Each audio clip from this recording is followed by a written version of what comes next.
VKR school education channel में आपका स्वागत है। हम दिखाते हैं सरकारी विभाग की महत्वपूर्ण खबरें व आदेश। हमारे YouTube चैनल को सब्सक्राइब जरूर करें, बेल आइकॉन को कर लें सेलेक्ट ताकि सबसे पहले हमारी जानकारी का नोटिफिकेशन आप तक पहुंचे। जी ने पहले ही दिन लोक माता अहिल्याबाई जी के उस पुरातन शस्त्रागार से पूजन करके एक घोषणा की है कि दशहरा इस बार लोक माता अहिल्याबाई के नाम पर होगा और सभी मंत्री या तो अपने प्रभार के जिले में होंगे या अपनी विधानसभा में होंगे। हमारे सभी विधायक और सांसद जिला मुख्यालय में जहां भी शस्त्रागार होगा वहां जाकर दशहरा का पूजन करेंगे और ये दशहरा लोक माता अहिल्याबाई को समर्पित होगा। शक्ति अभिनंदन अभियान तो 2 अक्टूबर से 11 अक्टूबर तक चल रहा है, उसका विकास खंड से लेकर ग्राम स्तर तक एक विधिवत कार्यक्रम मध्य प्रदेश सरकार ने तय किया है।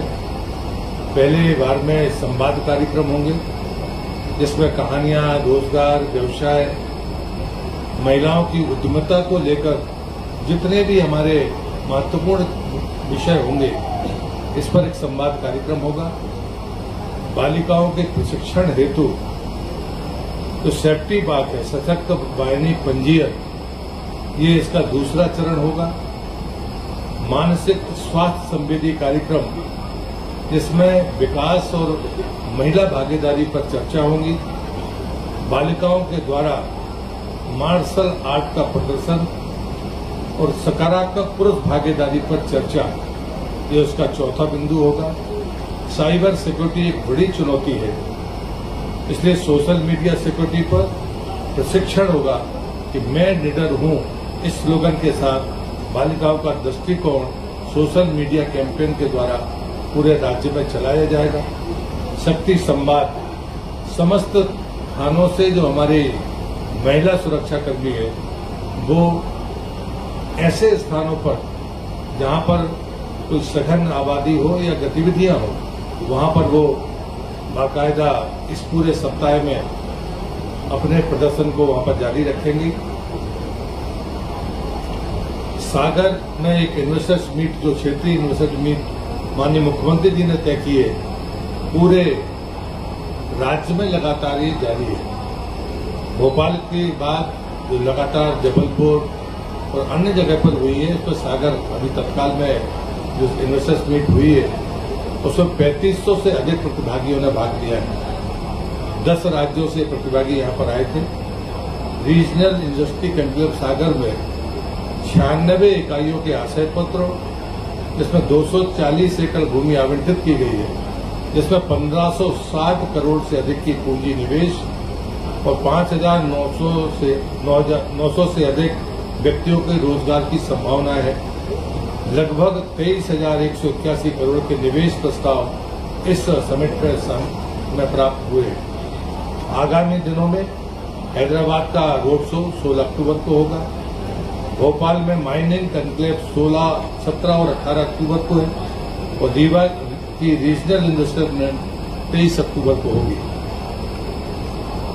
हमारा जो 7वां बिंदु है वो मध्य प्रदेश में बेरोजगारी दर पर हम गौरवान्वित है मध्य प्रदेश सरकार, और मुझे लगता है कि कई बार इस पर हम विचार करते हैं लेकिन शायद हमारी जानकारियों का अभाव होता है। हम गौरवान्वित हैं आज कि भारत सरकार ने जो बेरोजगारी का आंकड़ा देश के सामने रखा है उसमें सबसे ज्यादा बेरोजगारी केरल राज्य में है और केंद्र शासित प्रदेश में लक्षद्वीप में है। केरल में बेरोजगारी दर 29.9% है और केंद्र शासित लक्षद्वीप में 36.2% है और जो राष्ट्रीय स्तर पर इसका औसत है वो 10.2% है। लेकिन मध्य प्रदेश सबसे नीचे कुल 2.6% बेरोजगारी दर के साथ हमने जो सफलता अर्जित की है, आज हम सबके लिए आज के दिन को मैं मानता हूं कि ये आंकड़ा हम सबको गौरवान्वित करता है। इस बात के लिए भी मैं माननीय मुख्यमंत्री जी का आभारी हूं। आज हमारी 3 स्कीमों में हम यहाँ पर खाते में पैसा डाल रहे हैं, तो माननीय मुख्यमंत्री जी अभी काम कर ही रहे हैं। लाडली बहना योजना के अंतर्गत अक्टूबर माह 2024 की राशि 1574 करोड़ अभी सिंगल क्लिक से आज के ही दिन डाली जा रही है। सामाजिक सुरक्षा पेंशन 332 करोड़ आज भी सिंगल क्लिक से ये जा रही है। प्रधानमंत्री उज्ज्वला योजना अंतर्गत समस्त एलपीजी गैस कनेक्शनधारी उपभोक्ताओं तथा गैर पीएम उज्ज्वला योजना श्रेणी की लाडली बहना लाभार्थियों को जून 2024 की जो गैप की राशि है 28 करोड़, वो भी आज सिंगल क्लिक से डाली जा रही है। विजन डॉक्यूमेंट के लिए आज माननीय मुख्यमंत्री जी ने कहा है कि 1 वर्ष के भीतर जो भी काम जिनके क्षेत्रों में जिलों में हुए हैं उसका विजन डॉक्यूमेंट के साथ उसका जनता के सामने प्रस्तुत करें, ताकि हमारी इस काम करने की गति का जनता जनार्दन को पता हो सके। आज हमारे नए मुख्य सचिव की उपस्थिति में पहली कैबिनेट की बैठक थी। 1989 बैच के आईएएस जो भारत सरकार में भी बड़े महत्वपूर्ण पदों पर रहे हैं, राज्य के तमाम विभागों को उन्हें संभाला है, उनकी आज पहली कैबिनेट में उनकी उपस्थिति थी। माननीय मुख्यमंत्री जी सहित मंत्रिपरिषद ने उनको शुभकामनाएं दी हैं और हमारी पूर्व मुख्य सचिव जिन्हें 10 माह तक इस राज्य में मुख्य सचिव के तौर पर काम किया है, उनके प्रति भी आभार व्यक्त किया गया है मंत्रिपरिषद के द्वारा। आज वीरांगना रानी दुर्गावती की जन्म जयंती के दिन जो हमारी एक महत्वपूर्ण योजना है, उसका नाम रानी दुर्गावती जी के नाम से श्री अन्न प्रोत्साहन योजना।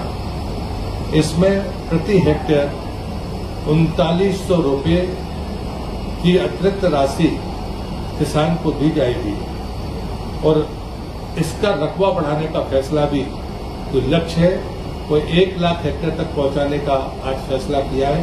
इसमें कोदो, कुटकी और रागी जैसी चीजें उत्पादन के महत्व को बढ़ाने के लिए इस योजना में दिया है, लेकिन ये वीरांगना रानी दुर्गावती के नाम पर श्री अन्न प्रोत्साहन योजना है। दूसरा, मध्य प्रदेश में जो हमारा मिलेट का जो उत्पादन है वो लगातार बढ़ रहा है और मध्य प्रदेश ने उसको अपना अव्वल स्थान प्राप्त किया है।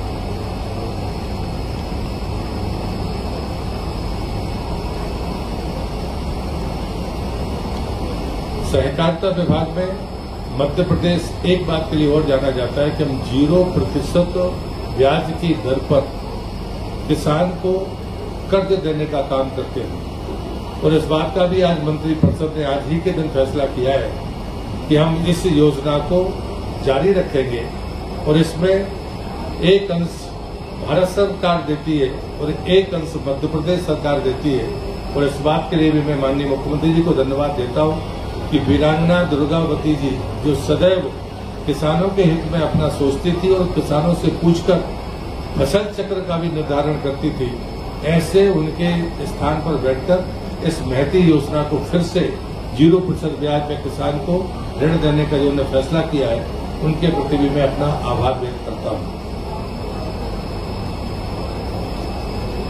पिछड़ा वर्ग तथा अल्पसंख्यक कल्याण विभाग, हमारे घोषणा पत्र में हमने तमाम अल्पसंख्यक अन्य समाजों के बोर्ड बनाने की बात कही थी और उसी के तहत अभी 20-25 दिन पहले माननीय मुख्यमंत्री जी ने जैन समाज के लोगों को जो आश्वासन दिया था, इतने कम समय में उसको पूरा किया है। ये हमारे घोषणा पत्र का मुद्दा भी था, जिसमें एक अध्यक्ष होंगे और 2 सदस्य होंगे। उनके ऑफिस का और उनके मानदेय का प्रबंध भी इसमें है और साथ में ये भी मुख्यमंत्री जी ने घोषणा की है, क्योंकि जैन समाज में दिगंबर जैन समाज है और श्वेतांबर जैन समाज है, तो 2 वर्ष दिगंबर जैन समाज के अध्यक्ष होंगे का कार्यकाल होगा और 2 वर्ष श्वेतांबर जैन समाज का कार्यकाल होगा। ये महत्वपूर्ण फैसला आज कैबिनेट में लिया गया।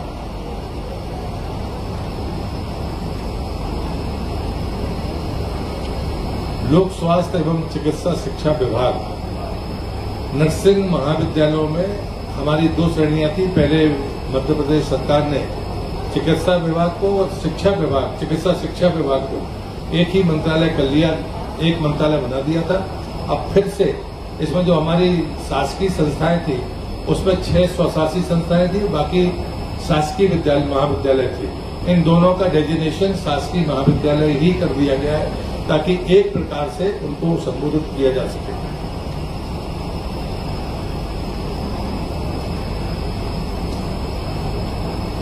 अंत में हमारे जो दमोह के लोग होंगे, वैसे तो राज्य के लिए भी ये बहुत महत्वपूर्ण है कि दमोह जिले में एक हवाई पट्टी है जिसका राजस्व का जो टाइम था लीज का वो समाप्त हो गया और अब वो मध्य प्रदेश सरकार की संपत्ति है।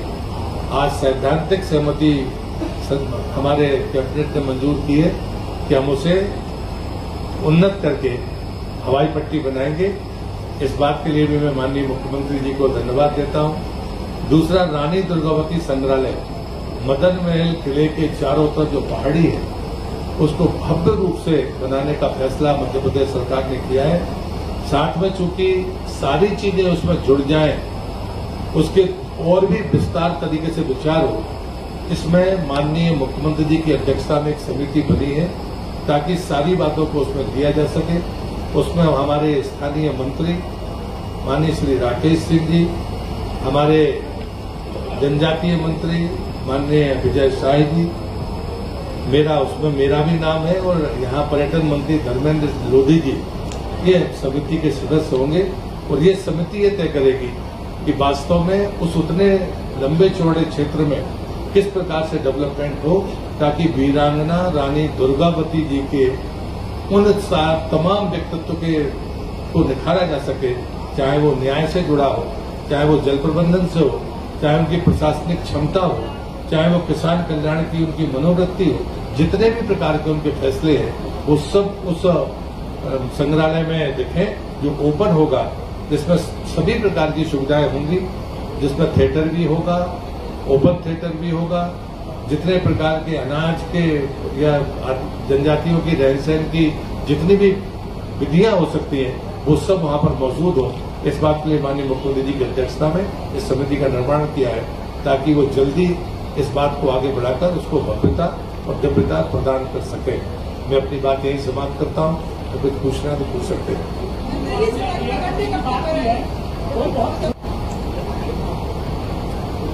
रिपेयरिंग में शुरू हुई, बाकी एनएच बना ही देगा। धन्यवाद दें। सैद्धांतिक सहमति बनी है, जब वो बन जाएगी तो उसके बाद आपको शेड्यूल पता चल जाएगा कि कौन उतरेगा। आज का दिन तो पूरी तरह से वीरांगना रानी दुर्गावती जी के लिए समर्पित है और इसलिए जितनी भी योजनाएं या जितना हम कर सकते थे हमने आज श्रद्धा के सुमन के चरणों में अर्पित किए हैं। और जो हमारे जनप्रतिनिधि थे, हम लोगों ने माना कि हवाई पट्टी के उद्धार के बारे में आगे बढ़ना चाहिए, तो उस पर सैद्धांतिक सहमति उन्होंने दी है। तो मुझे लगता है कि ये और पर्यटन की दृष्टि से जो रानी दुर्गावती के इस पूरे क्षेत्र में होना है उसके लिए बाकायदा एक रोड मैप है। बहुत धन्यवाद सबको।